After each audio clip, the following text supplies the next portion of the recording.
जस्तो तपाईहरुले छेपारो प्रवृत्ति देखाउनु भयो के गृहमन्त्रीको बटम लाइन के थियो भने राजीनामा माग्नु भएको थियो तर तपाईहरुले राजीनामा होइन एउटा सम्झौता गर्नुभयो अग्नि सापकोटासँग गृहमन्त्री साट्नुभयो यथार्थ यो हो नि हैन अग्नि सापकोटाले गृहमन्त्री कहाँबाट आयो त कुरा अग्नि सापकोटा द्वन्द्वकालीन मुद्दा बिउजिने भयो मेलमिलापमा जानुपर्ने भयो द्वन्द्वकालीन मुद्दा चाहिँ टीआरसीले हेर्छ आयोगले हेर्छ त्यो त प्रश्नै छ आयोग बनेको छ उसले हेर्छ अग्निजी र गृहमन्त्री कसरी साट्न मिल्छ अग्निजी चाहिँ नेता हुनुहुन्छ गृहमन्त्री मन्त्री हुनुहुन्छ सांसद भए त अलिअलि साथीहरू पनि हुन्थ्यो होला त्यसलाई शङ्का अनुसार कुरा तपाईँहरूले अब पछाडि हट्नुभयो र गृहमन्त्रीले पनि 1 महिनाभित्र हामी के अरे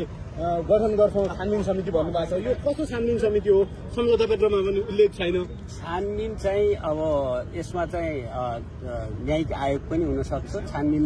अरू खालको समितिहरू पनि गर्ने सरकारले नै गर्ने गर्छ त्यसमा सरकारले हामी एउटा उपयुक्त संरचना बनाउँछौँ भनेको हुनाले 1 महिनाभित्र त्यो संरचना हामी हेर्छौँ मुख्य कुरा चाहिँ कुन संरचना भन्दा पनि भिसा लगायतका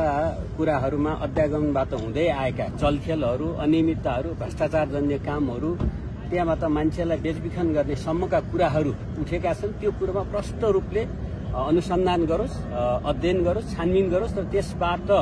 त्यहाँ दोषी देखिएकाहरूलाई कारबाही गरोस् बाँकी नीतिगत सुधार गर्ने संरचनागत सुधार गर्ने कुराहरू गरोस् त्यो सरकारको प्रतिबद्धता भएको हुनाले ठोस प्रतिबद्धताका आधारमा हामी संसदलाई नियमित गरेका छौं